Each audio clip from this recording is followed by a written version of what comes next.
Hola, buen día con todos.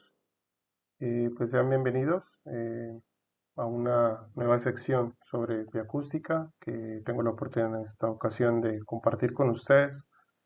Eh, Lamento no poder estar de manera presencial por diversas circunstancias, pero bueno, después de 2 años de pandemia, afortunadamente contamos con estas herramientas que nos facilitan en algunos casos esta situación. Mi nombre es Ronald Fernández. Yo con algunos creo que ya tenía la oportunidad de conocer. Y actualmente me encuentro vinculado como investigador postdoctoral en el Museo de Zoología, aquí en la Facultad de Ciencias. Entonces les voy a comentar algunas cosas adicionales a lo que ya les ha venido conversando el doctor Marcos sobre eh, particularmente el área en la que yo me enfoco, que es la bioacústica, y cómo uso esta herramienta en algunas de mis investigaciones. Entonces, pues espero que les agrade esta charla.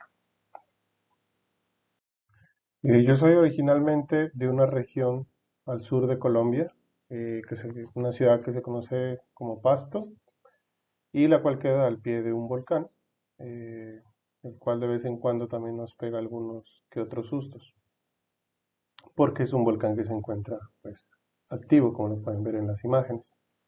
Eh, una de las cosas bonitas de mi región es que a pesar de ser un territorio pequeño, un estado pequeño, contiene una alta diversidad de ecosistemas y precisamente la formación montañosa y los Andes pues han configurado un poco este panorama. Eso pues quizás me brindó algunas oportunidades durante mi desarrollo en mi carrera de acercarme un poco a la ornitología y particularmente al asunto de la bioacústica. Y bueno, una de las especies con las que inicialmente me acerqué a todo esto de los sonidos en aves, eh, pues producen los siguientes sonidos.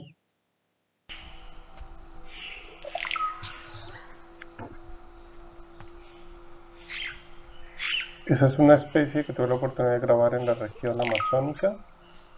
eh, y bueno, su sonido se parece como a algo líquido, como una gota de agua. De hecho, en algunas comunidades locales le dicen el gota de agua. Pero en verdad estamos hablando de una especie de ave que es un oropéndola, la cual hace estos nidos en forma de talegos y de bolsas. Y pues me llamó mucho la atención sus exhibiciones conductuales, ¿no? Asociadas precisamente a estos cantos. Y bueno, a partir de esa primera aproximación fue que tuve la oportunidad de manejar por primera vez un equipo de grabación y de hacer algunas grabaciones iniciales durante mi formación como biólogo. Quizás ya hablaron un poquito de los diferentes usos que podemos tener en la bioacústica. Pues, de todas maneras, voy a conversar sobre algunos de ellos. Podemos utilizarlos como reservorios acústicos. Precisamente estamos asociados a las colecciones biológicas y esos también representan un material importante. Para muchos casos es la única evidencia que existe de la presencia de algún individuo o de inclusive alguna especie o grupo taxonómico en particular. Entonces se convierten en elementos importantes en los procesos de investigación. También se ha facilitado algunas actividades de divulgación. Muchas de estas grabaciones dieron origen a varias guías acústicas que eran en casetes o en CDs. Hoy en día pues ya realmente casi no se usan estos formatos, pero las podemos acceder de manera digital, que es como ya lo vieron con algunas de estas bibliotecas digitales a las que tenemos acceso con mucha facilidad. Pero pues en alguna época se conseguían estos CDs de aves de algunas regiones, y era pues como el primer insumo que uno tenía ese acercamiento a los sonidos de algunas especies, y posteriormente entrenando quizás el oído era uno capaz de poder identificar la especie que se estaba vocalizando. Pero también tenemos una información, una utilidad dentro de procesos de monitoreo de biodiversidad. Hay unos aspectos sobre unas métricas para tomar información sobre diversidad acústica de algunos paisajes, eh, algunas implementaciones en conservación, trabajo con especies amenazadas. Es muy valioso el trabajo que podemos hacer desde la bioacústica porque de cierta manera o en cierto nivel podemos hacer un estudio que no es invasivo. Hay diferentes niveles, obviamente, pero pues desde una primera medida el estudio podría ser no invasivo. Y eso facilita el estudio con especies que se encuentran en alguna categoría de amenaza o con algunas restricciones. El estudio de paisajes urbanos, evidentemente la actividad antrópica, la, cómo hemos transformado el ambiente, pues bueno, tiene efectos importantes sobre la fauna y podemos estudiar esos cambios a través de los sonidos. Entonces, precisamente han habido muchos trabajos asociados un poquito con un tema que es la ecoacústica. Es como una nueva línea que se empezó a originar en este aspecto desde el estudio de los sonidos.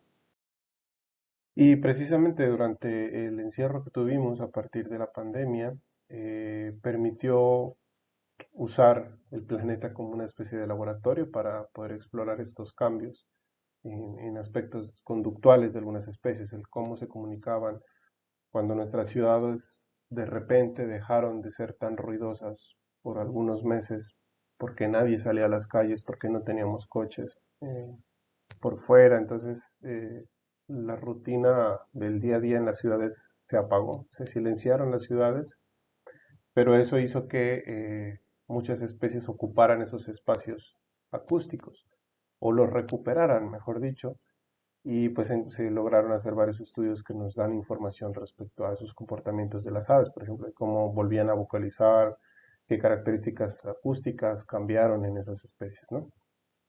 Y también hoy en día nos podemos acercar desde una perspectiva de ciencia ciudadana. Hay muchos proyectos e iniciativas que nos permiten desde la bioacústica hacer aportes a la ciencia, eh, inclusive sin ni siquiera estar incluidos en un escenario, en un componente de investigación per se, ¿no? O de un área de formación en investigación.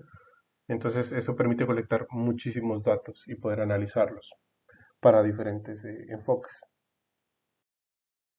Y bueno, obviamente estas oportunidades de estudio en la bioacústica indudablemente vienen amarradas a la implementación de herramientas, ¿sí? De diferentes instrumentos que nos permiten capturar estos sonidos, convertirlos, traducirlos y poderlos analizar, ¿no? O sea, a través de una computadora, volverlos a escuchar nuevamente y sacar una serie de medidas y métricas de esa información.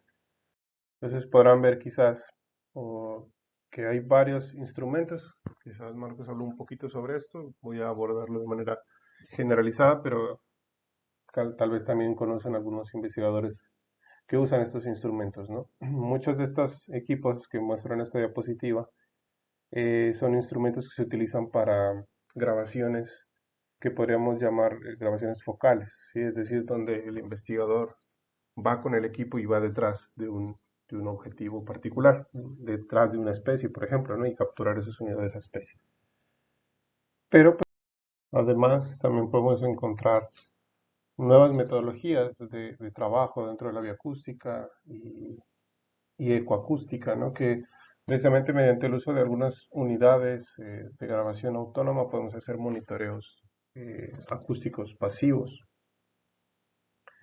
Eh, Esto pues está asociado con el desarrollo de nuevas tecnologías que nos permiten pasar de esas grabaciones que eran la necesidad de hacerlas focales, ahora a dejar unos instrumentos en campo, parecido a las cámaras trampa, que están grabando por sí mismos lo que está pasando, ¿no? En ese ambiente, en ese paisaje. Inicialmente los costos de estos equipos eran súper elevados, estamos hablando de que algunos de esos equipos podían costar más de $2.500 una sola unidad, pero con el avance así súper generalizado en la industria de algunos instrumentos electrónicos y procesadores, etcétera, pues estos instrumentos llegaron a bajar muchísimo de precio, ¿no? Llegando a costar en algunos casos hasta $50 la unidad. El precio ha estado oscilando y esto en virtud también de toda la situación mundial, la escasez de procesadores y de chips, algunos conflictos bélicos entre países. Bueno, toda esta cuestión económica mundial también ha cambiado la dinámica para acceder con facilidad a algunos de estos instrumentos. Pero bueno, no dejan de ser una herramienta valiosísima, ¿no? De bajo coste para hacer monitoreos sobre todo pensados a largo tiempo, ¿no? Porque estos instrumentos tú los puedes dejar grabando bajo una configuración que tú quieras en particular, que sea una pregunta de investigación que tú tengas. Y pues bueno, esto ha ampliado la gama de información que se puede llegar a obtener, ¿no? Y reducir también los efectos de que el investigador esté en el lugar, también inclusive haciendo los monitoreos focales. Y bueno, mm, podremos encontrar una cantidad de instrumentos desde muy especializados, muy costosos, pero también otros muy baratos. Y la virtud de hoy en día es que, pues bueno, ¿quién no tiene un celular o un smartphone?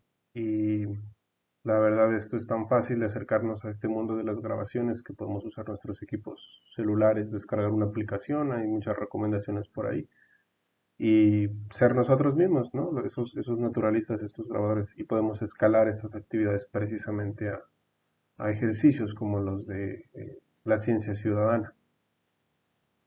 Entonces no estamos lejos de tener esta oportunidad y de ese primer acercamiento de grabación. De hecho, personalmente les cuento mi experiencia. Mis primeras grabaciones, yo así que tienen que ver con aves y con fauna, yo no las hice con un equipo de grabación, con un micrófono unidireccional ni ninguno de esos instrumentos, porque eran muy escasos en la universidad, realmente no teníamos esos instrumentos. En ese entonces el rollo de la bioacústica era prácticamente desconocido. Yo andaba cargando en esa época una memoria MP3, eh, un reproductor MP3, y yo hacía mis grabaciones en campo con ese instrumento. Entonces fue como esos primeros acercamientos, y fue como que me causó curiosidad cuando quise analizar esos archivos de audio, los llevé a mi casa, a la computadora, y ver qué era lo que había grabado en cuanto a fauna. Entonces me llamó mucho la atención y por ahí me fui poco a poco adentrando en este asunto. Ahora bien, quizás ya identificaron algunas representaciones gráficas que podemos tener de los sonidos. Este es un espectrograma en el cual podemos ver diferentes elementos, ¿no? Que podemos identificar un elemento del tiempo, ¿sí? La duración de estas grabaciones, etcétera. Tenemos una característica o una propiedad acústica que tiene que ver con la frecuencia, la cual nos permite ver diferentes tonalidades, sonidos más graves, más agudos, dependiendo de la ubicación que tengan en ese eje de la Y, ¿no? Eso generalmente se mide en hertz o en kilohertz, y nos está hablando precisamente de ese tipo de información.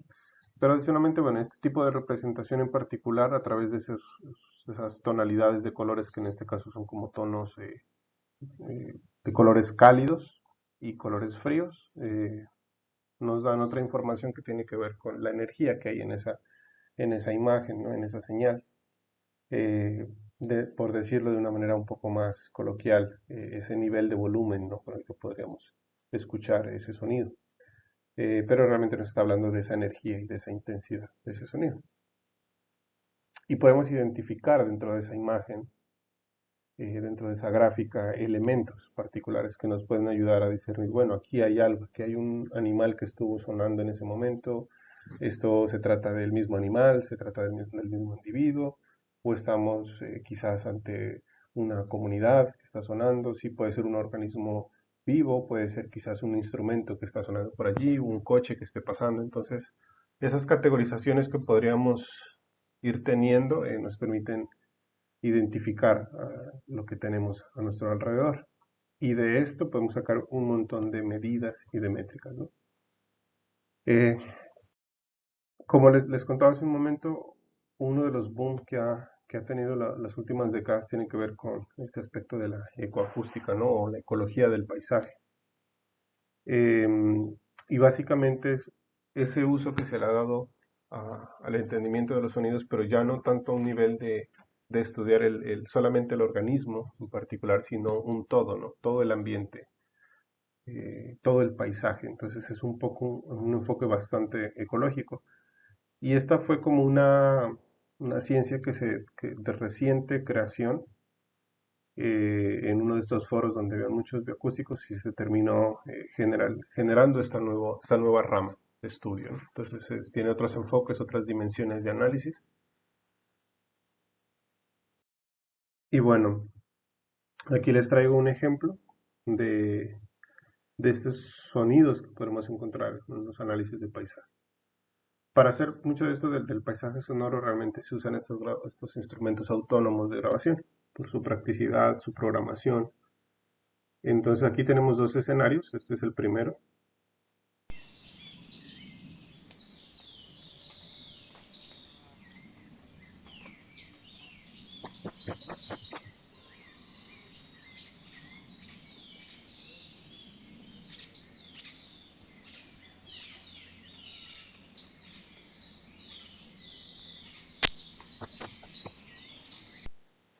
Ok, ese es un paisaje determinado, esas fueron unas grabaciones, una grabadora de estas ubicada en un lugar particular. Y aquí, y en la imagen de abajo tenemos otro escenario distinto. De hecho, visualmente podemos detectar que cambia su estructura, ¿no? Su composición. Y este otro suena de esta forma.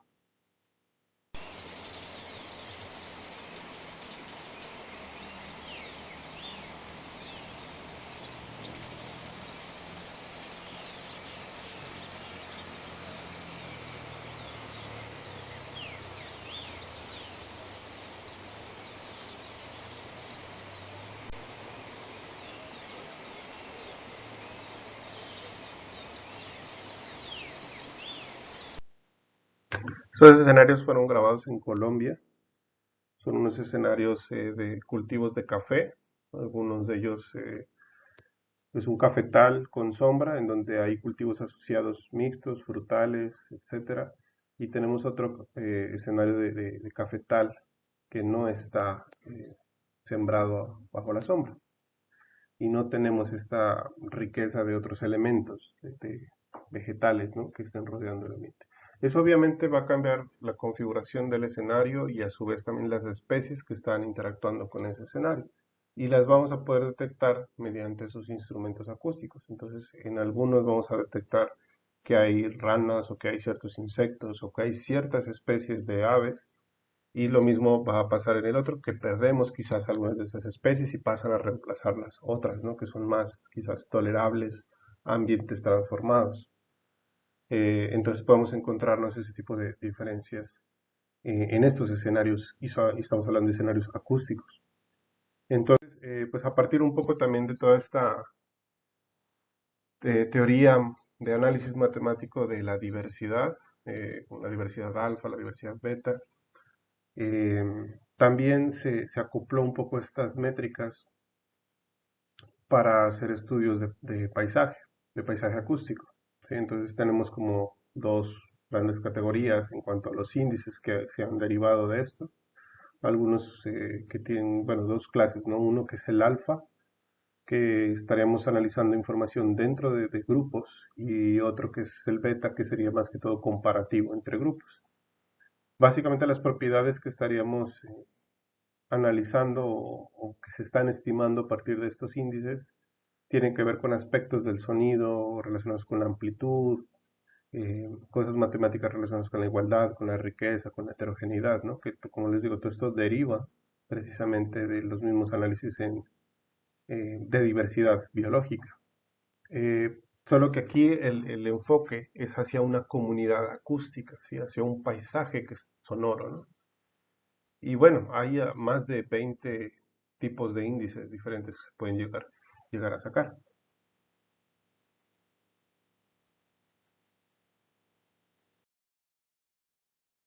Por ejemplo, algunos índices de alfa permiten analizar aspectos de, bueno, algunas categorías que podemos sacar aquí son como lo de la intensidad o la amplitud, ¿sí? Que nos está hablando de la energía de esos sonidos que vamos a encontrar en ese paisaje.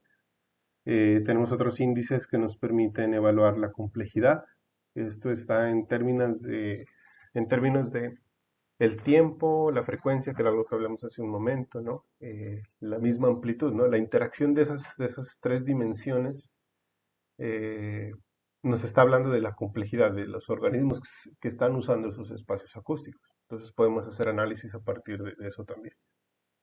Otras a nivel de paisaje, que nos están hablando de los componentes. Entonces, generalmente, o vamos quizás por ahí a encontrar aspectos de biofonías, geofonías y antropofonías, ¿no? Y que tiene que ver un poco con la fuente que está produciendo esos sonidos.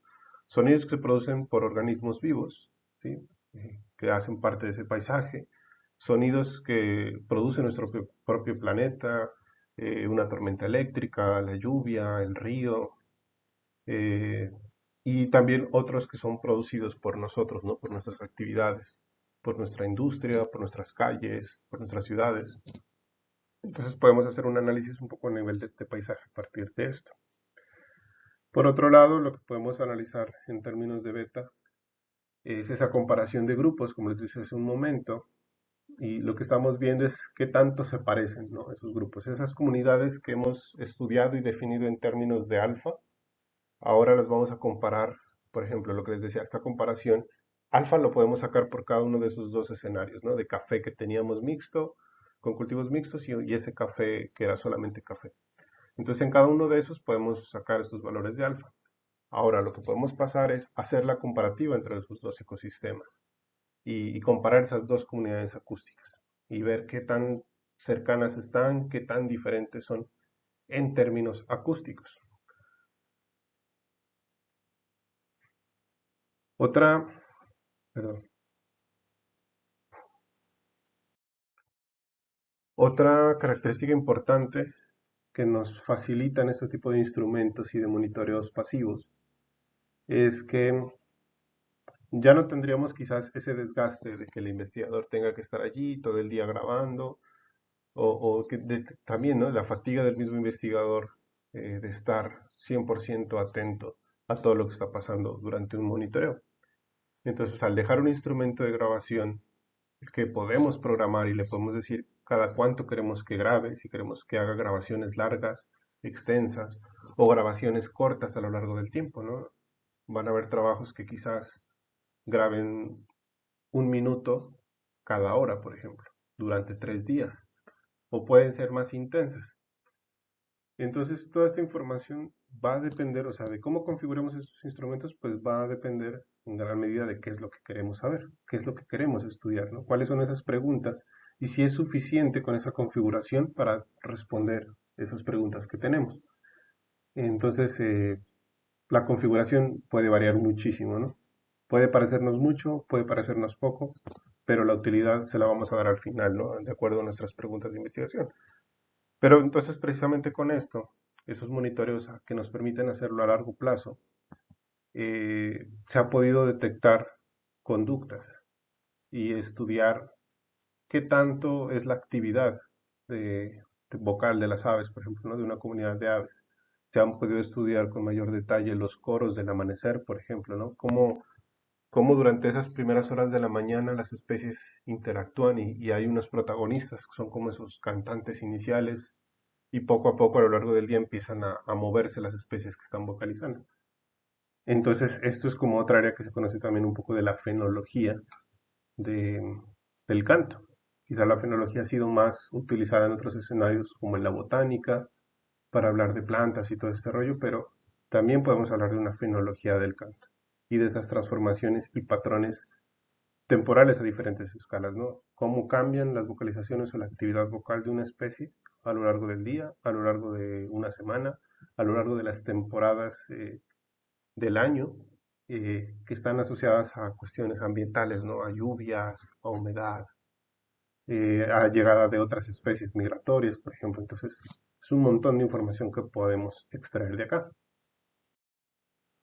Ahora bien, detrás de esto hay un reto grandísimo, y es que si de por sí, cuando hacíamos las grabaciones clásicas de ir con el instrumento y andar con nuestros micrófonos grabando los bichos, y luego llegar nuevamente a la casa, analizar esa información, eh, ahora imagínense lo que es analizar información de semanas, horas y horas y horas de grabación.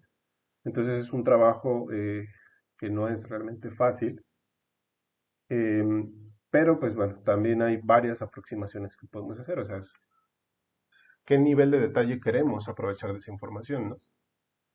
Y afortunadamente también hay varias herramientas informáticas hoy en día que se han venido desarrollando, que por ejemplo nos permiten sacar a partir de algunos programas, analizar estos índices, ¿no? O sea, agarran el sonido, esta estructura que vimos, las las recortan como en pequeñas ventanas y van haciendo un sondeo de cómo se comporta el sonido en eso y te van botando una información, unos números que tú puedes analizar posteriormente, que es precisamente con estos índices de diversidad. Algunos debatidos, algo otros todavía en proceso de ajuste. Otra información que podemos sacar también es identificar cómo se reparte esa comunidad, ¿no? En esos ambientes. Eh, digamos, tal vez para nuestros oídos, los individuos todos cantan al tiempo, ¿no? Pero ellos se pueden estar repartiendo las tonalidades, ¿no? A lo largo de las frecuencias, por ejemplo. También se pueden repartir a lo largo del tiempo, digamos, un bicho para evitar solaparse con otro puede cantar en otro horario, por ejemplo. Entonces, de esta manera sí se van acomodando esos nichos acústicos, que también a veces se les conoce de esa forma.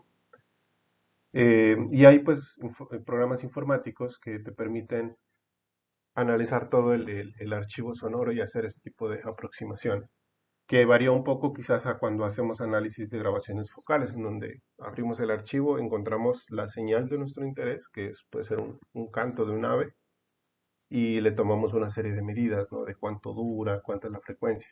Pero cuando tenemos horas y horas, días y semanas de grabación, el tipo de análisis es diferente, ¿no? Entonces tenemos que recurrir a esto.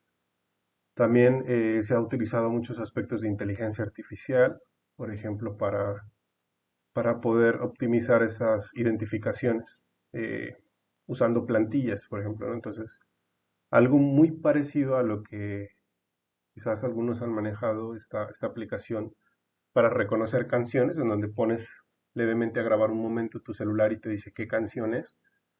Y esos son los mismos algoritmos que se usan, por ejemplo, en Internet, cuando subes un video a YouTube y le has puesto una canción de la cual no tienes los derechos y YouTube te la bloquea, o TikTok o Facebook te la bloquea porque reconoce patrones de, de frecuencia y de tiempo que son similares a una canción que tiene derechos de autor. Entonces, usando esos mismos algoritmos, se pueden aplicar, por ejemplo, para el estudio acá de la biodiversidad, de las aves, y te permiten o te ayudan a identificar los sonidos de aves. Entonces, también hay un Shazam, creo que se llama la aplicación, de música. Hay uno para aves que se llama BirdNet.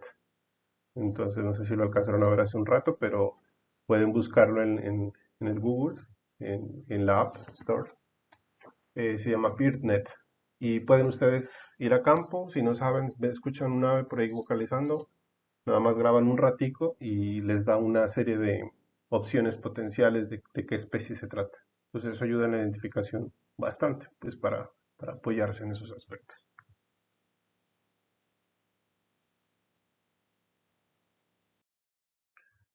Y bien, ahorita me gustaría pasar a otro tema que tiene que ver un poco con la ecolocación, para tener un entendimiento también desde una perspectiva sensorial de estos aspectos acústicos. Em, por ejemplo, quizás se le vengan a la mente algunos organismos que pueden o tienen estos sistemas de colocación, ¿no? Que podríamos típicamente conocer a los murciélagos, también hay algunos delfines que tienen esas capacidades y de estos sistemas de hecho precisamente se basa el sonar. Pero también hay un grupo de aves, una familia de caprimultiformes, que tienen estas habilidades, ¿no? En Colombia, por ejemplo, se conocen como los guácharos, eh, pero también hay otros apodiformes que tienen estas capacidades de ecolocalizar. Eh, y quizás si nosotros vamos a pensar si los humanos pueden ecolocalizar, de pronto se nos viene a la mente superhéroes quizás, ¿no? De los cómics y todo, ¿no?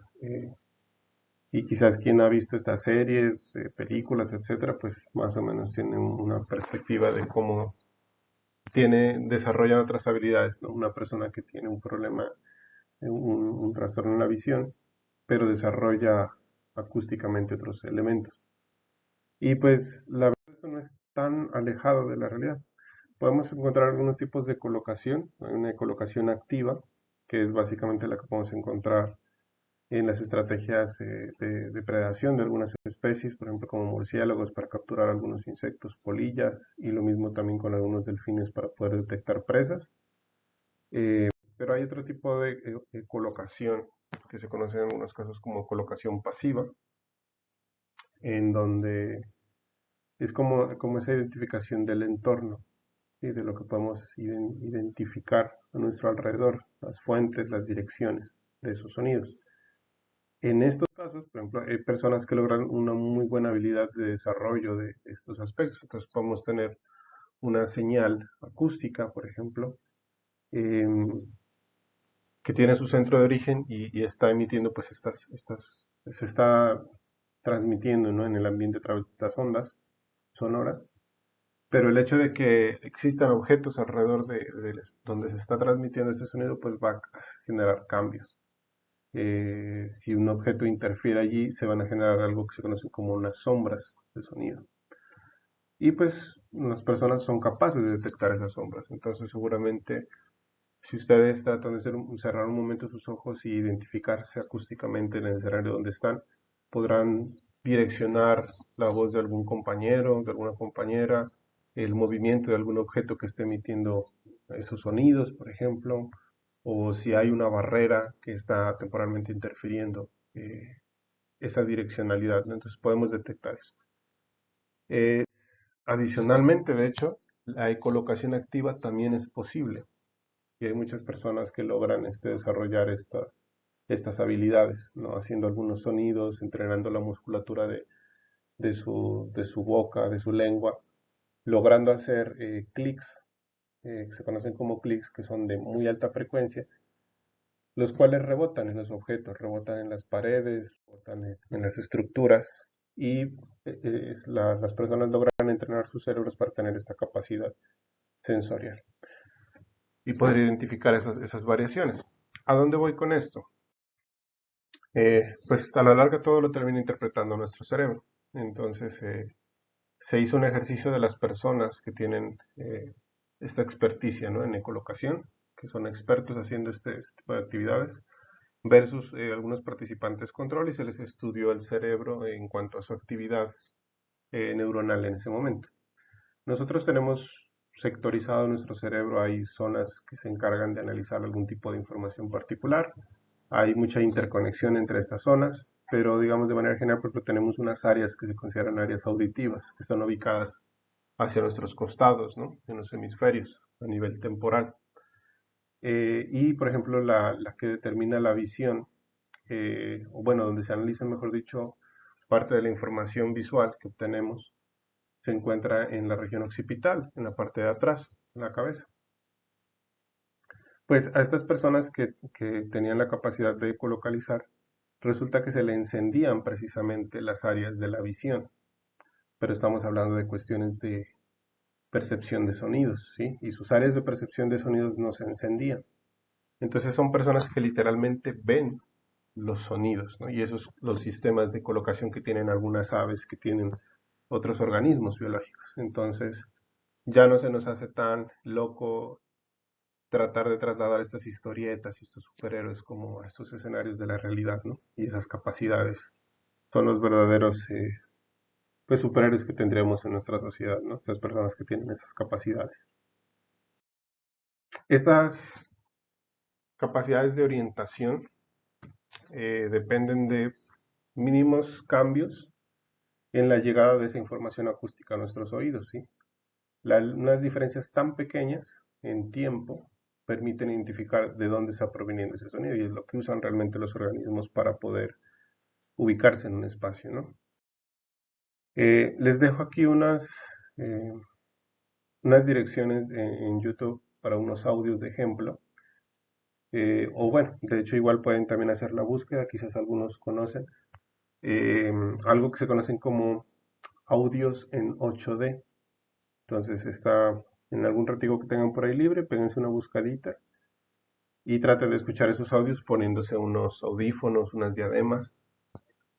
Es un ejercicio de una experiencia sensorial direccionada, ¿sí? Entonces el ejercicio es que van a tener esa sensación de cómo el sonido se mueve en el espacio y ustedes lo interpretan como si la fuente sonora se estuviera moviendo. Y bueno, eso lo hacen diferentes programas. Ustedes pueden crear esos sonidos también usando algunos programas. Pero a la larga la experiencia es precisamente eso, ¿no? Lo que les comento de esta direccionalidad y cómo los organismos son capaces de detectar esas pequeñas diferencias, cómo hacer triangulaciones y poder detectar sus presas y también desarrollar precisamente sus sistemas de comunicación animal. Bien, ahora tenemos otro elemento importante del que me gustaría comentarles un poco y es algo que tenemos en común todos estos organismos que estamos aquí. Es una conducta que todos estos organismos de las fotografías la exhiben, ¿sí? Eh, Solamente está presente en estos organismos. Los demás, aquí tenemos dos grandes grupos, mamíferos y aves. Aún así, dentro de estos grupos, dentro de los mamíferos, solamente esos grupos, hasta el momento es donde se ha detectado esta habilidad, esta capacidad. Y en aves, no en todas las aves. Y estamos hablando de el aprendizaje vocal. El aprendizaje vocal es una característica muy especial, pero también es producto de que hace falta más estudios y comprender los sistemas de muchos organismos, ¿no? Entonces, cabemos los humanos dentro del aprendizaje vocal, pero no todos los primates. Aunque hay estudios recientes que están empezando a encontrar algunas aproximaciones a lo que podría ser como un aprendizaje vocal.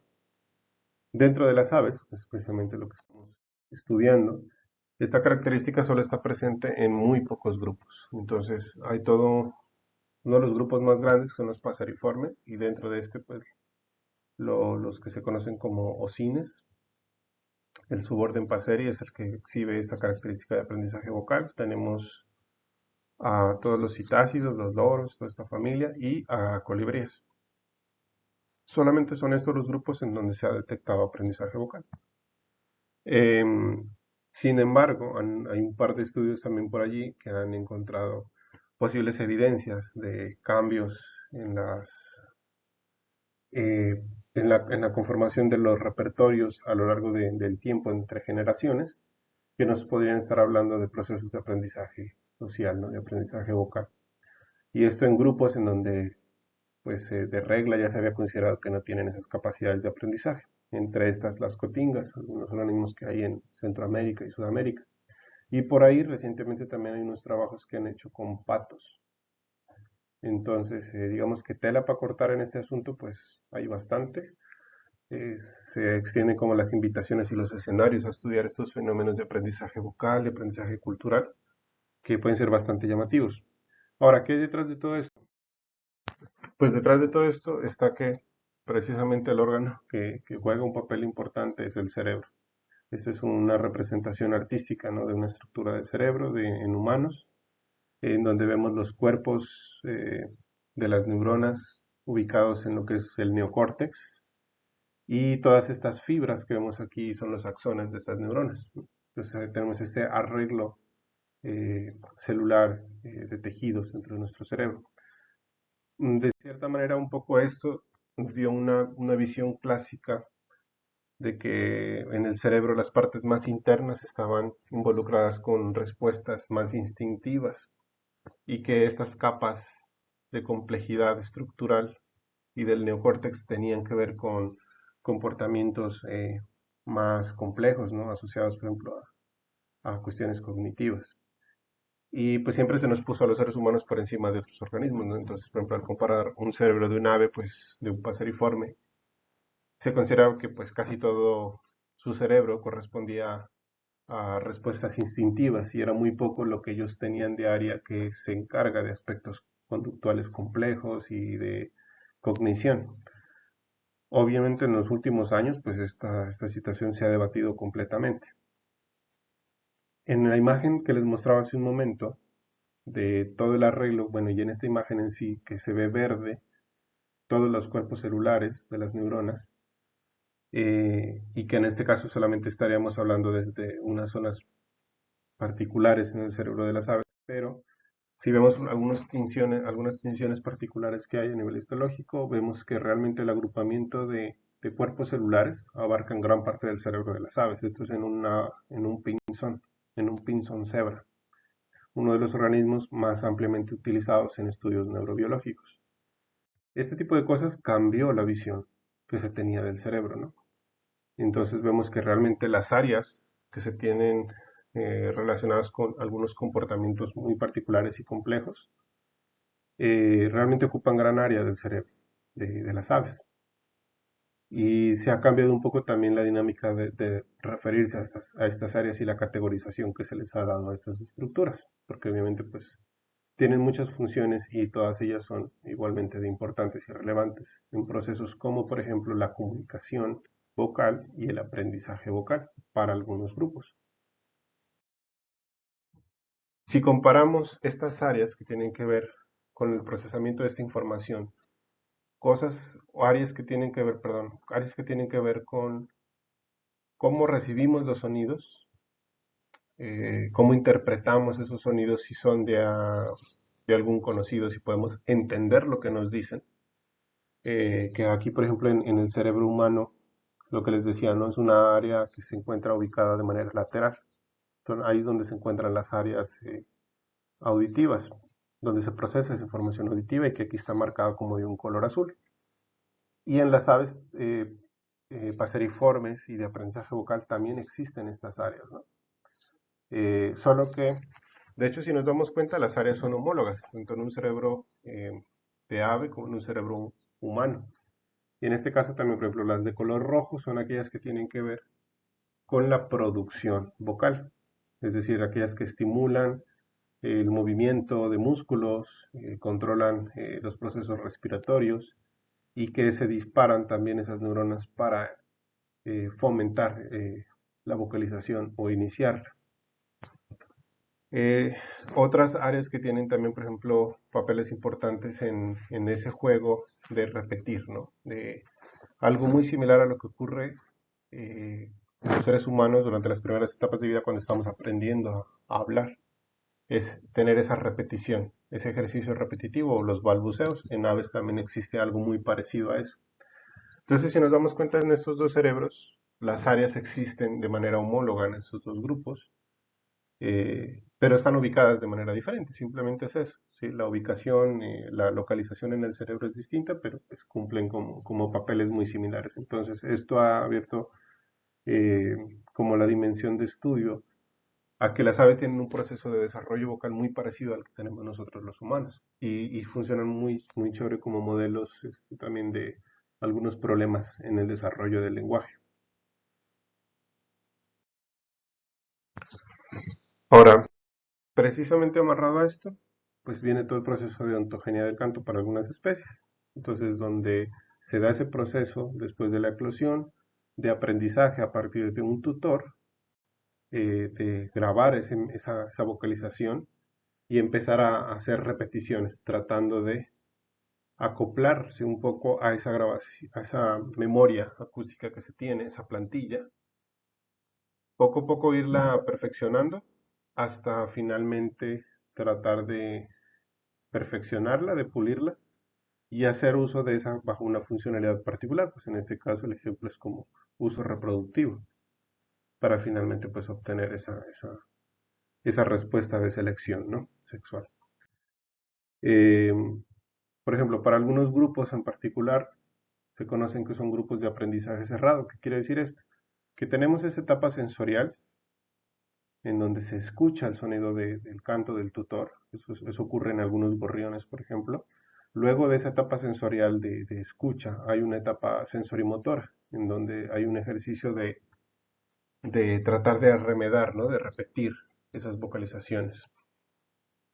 Durante esa época se genera una especie de subcanto, que sería como los balbuceos en los humanos, y es donde el canto se empieza como a pulir, lo que les digo, ¿no? Hay un momento de un canto que es muy plástico en ese entonces, hasta que llega la etapa de cristalización, en donde ya queda el canto definitivo y estable. Esos periodos son críticos, en la mayoría de aves están alrededor de los 100 días después del nacimiento. Si durante esos 100 días después del nacimiento, de la eclosión, no se dio esa etapa del tutor, ¿sí? De enseñanza de parte del tutor, el ave no puede realizar un canto eh, pues, bajo las condiciones que se esperaría que se realice, ¿no? Digamos, tiene las estructuras vocales para hacerlo, pero realmente no desarrolla el canto como debería desarrollarlo. Y ahí se queda, o sea, el proceso se cierra totalmente. En este ejemplo, en este gorrión, por ejemplo, podemos ver cómo se ve un subcanto o esos balbuceos versus un canto que ya es estable, que ya está definido, que ya está pulido, ¿no? Entonces vemos como algunas irregularidades en esa estructura. Tenemos otros casos en donde hay unos periodos que se solapan, ¿no? Los periodos sensoriales y sensorimotores se solapan. Entonces hay como una etapa de seguir escuchando nuevamente y seguir practicando antes de llegar a la etapa de cristalización per se. Todos estos grupos se siguen conociendo como especies de aprendizaje cerrado, pero tenemos otras en las que se da esta etapa sensorial y sensorimotora y hay la etapa de cristalización. Y después de una siguiente temporada reproductiva, por ejemplo, al siguiente año, y esto viene un poco amarrado con las estaciones y todo el rollo, hay posibilidades de volver a aprender nuevos cantos, de volver a practicarlos y de volver a cristalizar. Esto se da en canarios y hay otros grupos de aves en donde se está empezando a descubrir estas propiedades, ¿no? Entonces, esto, digamos, a nivel de organización cerebral tiene que ver con la aparición de nuevas neuronas, algo que se conoce como la neurogénesis, ¿no? La cual facilita la adquisición de nuevos aprendizajes en etapas ya adultas y luego de hecho muchos de esos estudios que hablan de esas capacidades de que nuestro cerebro siga produciendo neuronas porque se creía que solamente era con las que nacíamos, con esas quedábamos para toda la vida, pero nuestro cerebro o un cerebro sano sigue produciendo neuronas a lo largo de la vida, incluso en etapas ya bastante avanzadas de la adultez. Y todo esto se descubrió precisamente con aves y fueron algunos personajes latinos los que llegaron a este tipo de conclusiones estudiando los cantos con aves. Entonces, miren ustedes las aproximaciones a las que podemos llegar estudiando los sonidos de las aves, ¿no? Y al final, pues bueno, nos queda esa idea de que si todas las aves cantan y poder responder esa pregunta a partir de estos aprendizajes que acabamos de tener ahorita. No todas las aves pueden realizar cantos melódicos, eso depende de las estructuras vocales para generar estos sonidos. Y también no todas aprenden, hay unas que vienen con la capacidad de vocalización de manera innata, no necesitan de tutores, ya eso está categorizado en sus genes, pero hay otras que sí requieren esos procesos de interacción social para poder aprender. Esas cuestiones lo que hacen es que explotan totalmente las capacidades de vocalizar, eh, las capacidades de variar a lo largo de la geografía y amplifican, ¿no? Digamos, no tenemos que estar esperando para hacer un cambio en los cantos, no tenemos que esperar a heredar ese gen, por ejemplo, en la siguiente generación y la siguiente generación, sino que bajo un contacto dentro de los mismos individuos durante el mismo periodo de vida de los organismos, a lo largo de su ontogenia y su desarrollo, se pueden adquirir nuevos cantos de parte de vecinos, se pueden intercambiar notas, se puede aumentar el repertorio. Entonces, las posibilidades son grandísimas, ¿no? De poder variar en el tiempo. Y otro elemento interesante que les quería comentar es que, bueno, muchas aves no es fácil identificar sus sexos, ¿no? Se parecen mucho los machos a las hembras, no exhiben ese dimorfismo, por ejemplo, visualmente a nivel de plumajes. Hay un campo que quizás, ojalá a algunas de ustedes les interese abordar y tiene que ver con el canto en hembras. Eh, muchas, ha habido como una presión social también en investigación, un poco de colonialismo y, y enfoques desviados un poco de género, que han menospreciado la capacidad, bueno, la posibilidad de que las hembras realicen vocalizaciones. Siempre se ha enfocado, bueno, cantos realmente, ¿no? Cantos como elementos complejos de vocalizaciones y con funcionalidades reproductivas específicas. Muchos de estos enfoques se han visto sesgados a nivel social, porque siempre se había considerado que pues, el que canta es el macho, no la hembra. Y es más aún complicado en especies que tienen que no tienen estos dimorfismos, en donde pues tal vez es el macho el que está cantando, pero vaya y no. vaya y sea una hembra la que esté cantando y nosotros creímos que era un macho. Entonces muchas de esas grabaciones y de esos repositorios tienen ausencias de esa información real, ¿no? Entonces aquí vemos la cantidad de porcentaje de información acústica que tenemos de especies que no se logra identificar el sexo realmente. Y de aquellas que sí se logra identificar ese sexo, un gran alto porcentaje corresponde a cantos en hembras. Y donde se sabe, por ejemplo, otro porcentaje que realmente no cantan las hembras. Entonces hay mucha tela por cortar. Hay trabajos súper interesantes en donde se motiva a que se exploren, a que se hagan estudios sobre el canto en hembras y se desmenuce un poco este asunto y se saque ese sesgo de género que hay precisamente. Y está súper bonito también que muchos de los investigadores que están desarrollando estos nuevos campos de trabajo son precisamente mujeres que están como queriendo cambiar un poco la historia de la investigación y del papel de la mujer en ciencia. Entonces, pues también ahí les dejo como la espinita para ver si algunos también se pueden animar a explorar estos escenarios. Y una anécdota un poquito ahí para compartirles precisamente dentro de mi país. Como saben, mi país pues no se destaca lamentablemente por muchas cosas buenas, aunque tiene un montón, pero uno de las problemáticas ha sido el conflicto armado dentro del país. Hace algunos años, bueno, uno de estos grupos guerrilleros que se conocen como las FARC, eh, ellos realizaban secuestros de personas y pues los escondían por allá en las selvas, ¿no? Hubo una situación curiosa en un foro de discusión de ornitólogos, en donde, bueno, hubo una toma de una ciudad, la ciudad Scali, que se encuentra como de este lado de la cordillera, en la parte del Pacífico, y ahí hubo un secuestro de unos políticos. Es una historia bastante triste, de los tuvieron más de 10 años secuestrados en la selva.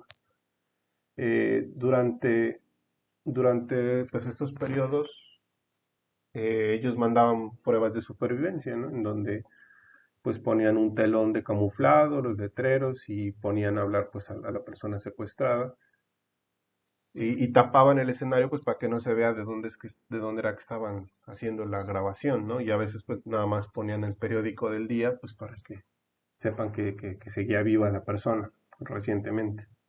Pero hay algo que no podían quitar de esos videos y son los sonidos del paisaje. Entonces, por más que le tapes a la imagen el fondo, el río, el árbol, la montaña que se pudiera llegar a ver allí, los sonidos de la selva no se pueden quitar. Eh, y justamente había un sonido de una especie de ave que los compañeros ornitólogos ahí en Colombia pues hacían como eh, la referencia, ¿no? Es este el sonido.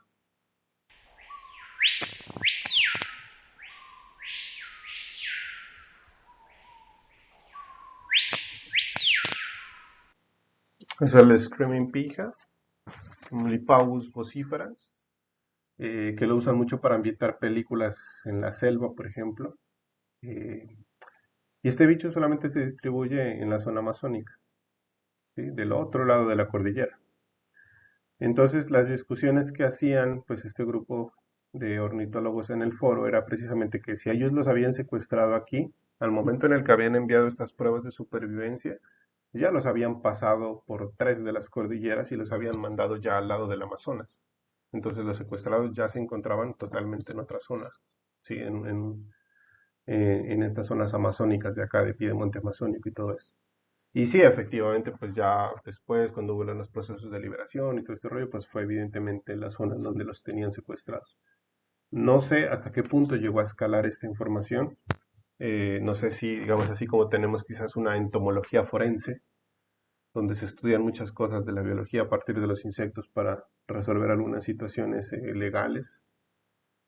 Quizás haya algo así como una bioacústica forense en donde se puedan estudiar este tipo de cosas, ¿no? Entonces, estaba súper interesante esa discusión que se formó. No sé si la policía, el ejército o las fuerzas de inteligencia usen este tipo de información, ¿no? Entonces, son otras dimensiones en las que podemos encontrar la bioacústica y la ornitología, precisamente. También hay cuestiones de divulgación, de, de aprendizaje en muchos contextos, ¿no? Entonces, la tela que tienen ustedes para cortar y para meterse en este tema de los sonidos, pues es gigantesco. Y particularmente en aves, pues también es un grupo con bastantes estudios avanzados que ayudan a hacer un escalón en el desarrollo de investigaciones, pero que a su vez también tenemos un montón de vacíos de información.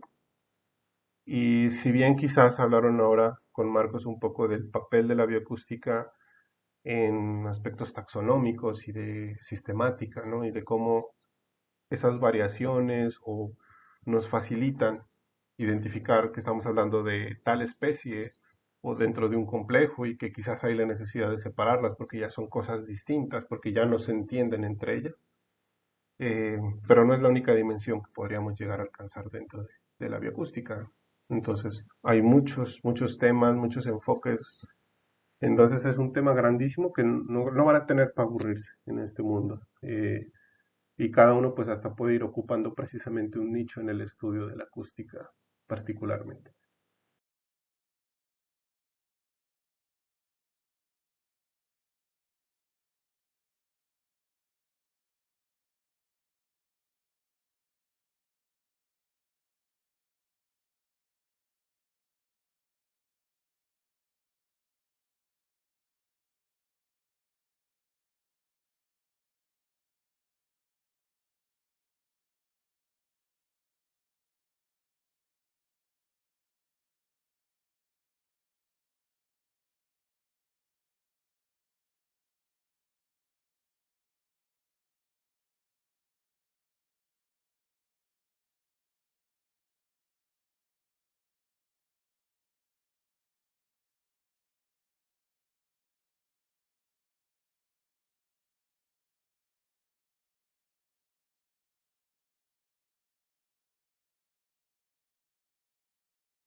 Y bueno, ya para finalizar, comentarles muy rápidamente un poquito de lo que yo había venido trabajando. Durante el doctorado, yo planteé bueno, siempre estaba enfocado en aspectos de comportamiento, y más o menos mi posgrado fue con ese enfoque conductual, y obviamente poniendo a la bioacústica como esa herramienta y enfocando a aves. Entonces había trabajado durante la maestría con las oropéndolas, precisamente aspectos durante las temporadas reproductivas de estas conformaciones de colonias y cómo los bichos vocalizan y son territoriales en esos escenarios. Y ya en el doctorado me enfoqué un poco más en aspectos relacionados con divergencia acústica, me llamó la atención la variabilidad de las poblaciones a nivel acústico. Entonces desarrollé mi trabajo con esta especie, un gorrioncito que se conoce como el rascador oliváceo. Es una especie que tiene una amplia distribución a lo largo del territorio mexicano y centroamericano, con poblaciones en aparente aislamiento geográfico. Entonces yo quería preguntarme si estas poblaciones o estas unidades eh, podían llegar a tener una divergencia a nivel del comportamiento vocal, ¿no? A nivel de sus vocalizaciones, que es un carácter fenotípico. Entonces yo hice una colecta de información, en algunos sitios obtuve información precisamente de estos bancos de sonidos disponibles, de bibliotecas y colecciones personales, privadas, perdón, y también realicé trabajo de campo para grabar en algunas de estas zonas a lo largo del territorio mexicano. Eh, Colecté la mayor cantidad posible e hice comparaciones con otras especies de Arremonops de otros territorios que ya se encontraban pues totalmente identificadas como grupos diferenciados para estas comparaciones. Las propiedades acústicas que yo determiné, digamos en este gráfico, me permitían identificar que una de estas poblaciones, la población de Yucatán, presenta propiedades acústicas de sus cantos diferentes a las de otras poblaciones y que aún así las otras poblaciones siguen manteniendo algo de diferencia, ¿no? Entonces, esto es muy homólogo a una propuesta precisamente de, de nuestro director, el doctor Adolfo, con Peterson, de unas unidades que podrían estar dentro de esto, que actualmente se conoce como una especie, pero que podrían llegar a escalarse hasta 3 especies distintas. Y los cantos nos están proporcionando esa información. Vemos diferencias en esas poblaciones y en esas unidades. Pues mi estudio arrojó precisamente una alta divergencia a nivel acústico. Aquí hay algunos ejemplos de estos sonidos.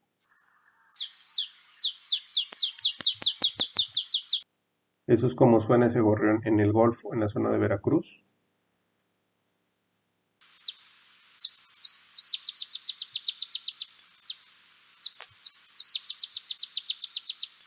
Eso es como suena ese gorrión, pero en la zona del Pacífico, por allá en Jalisco, en Chamela.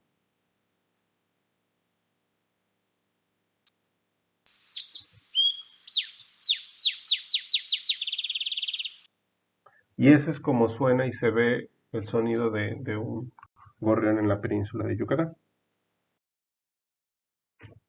La parte del primer trabajo de esto nos indica que sí hay una divergencia acústica, que esos cantos son diferentes entre esas poblaciones. Posteriormente yo luego lo que hice son unos estudios de experimentos de playback, donde escogí 2 poblaciones a las cuales estimulé con los cantos de las otras poblaciones. Los resultados de este experimento conductual de playback arrojó que para la población de Yucatán hay una alta diferencia. Esa población no reconoce, acústicamente no reconoce esas otras poblaciones que tenemos. Entonces es una de las poblaciones que más ha divergido en ese aspecto acústico, ¿no? Y sensorial precisamente. La etapa final que yo hice, o la última parte que yo agregué a mi estudio doctoral, fue abordar un aspecto neurobiológico. Y yo luego lo que hice fue estimular acústicamente estos organismos y evaluar qué estaba pasando en el cerebro, si se encendían estas áreas que tienen que ver con el reconocimiento entre individuos de la misma especie. Eso lo hice con las poblaciones de Veracruz. Y parte de lo que encontramos es que, digamos que ya a ese nivel neuronal, eh, no hay esa diferenciación tan marcada a nivel acústico. Estas neuronas se siguen encendiendo, no hay diferencias fuertes, pero sí hay unas leves tendencias, y nuevamente nos marcaba que esas tendencias era ante estimulaciones de cantos de la península, o sea que esos cantos de la península de Yucatán sí parecían ser algo diferente, tanto acústicamente, conductualmente como neuronalmente para las aves. Actualmente ya en el postdoc estoy retomando un poco estos aspectos, ya no me estoy enfocando tanto en las poblaciones en aislamiento, ya me vine a trabajar ahorita con una de las poblaciones de interés, que fue esta población de la península de Yucatán. Tengo un interés con esta población porque si durante el doctorado estuve abordando un poco más los aspectos de alopatría o de aislamiento, ahora me voy a enfocar un poco más en los aspectos de simpatría, ¿no? Donde esta especie confluye con otra especie del mismo género, y donde además en Yucatán conviven 2 subespecies de estas poblaciones de Yucatán. Entonces está interesante seguir explorando estos asuntos. Voy a abordar algunos aspectos de biogeografía, de algunos caracteres como los cantos y los plumajes y algunos aspectos morfométricos. Y pues vamos a ver qué nos podemos llegar a encontrar también desde unos aspectos conductuales que podríamos llegar a hacer como esos experimentos de playback, que son experimentos muy bonitos y muy llamativos para poner a prueba este tipo de hipótesis y de preguntas. Y pues bueno, eso es muy brevemente lo que por encima ando desarrollando con este asunto de la bioacústica. Y pues bueno, ahí tienen nuevamente mi correo, y si quieren llegar a poner en contacto conmigo, si tienen alguna duda que haya surgido a partir de esta presentación. Y pues en cualquier tema que se les pueda colaborar, apoyar, pues eh, con el mayor de los gustos me pueden contactar y conversamos de estos temas de la acústica y de la ornitología. Ojalá de por acá salgan varios bioacústicos y hagan parte como de esta familia de trabajo y de estudio. Eh, el Museo de Zoología pues cuenta con una colección bastante fuerte de varios años de venirse forjando de los sonidos de aves en México y de otras regiones aledañas. Entonces hay mucho material con el cual se puede trabajar y pues también la misma institución ofrece diferentes oportunidades para abordar preguntas interesantes en torno a esta área de trabajo. Pues muchas gracias por su atención eh, y pues quedo atento a cualquier duda que tenga. Muchas gracias.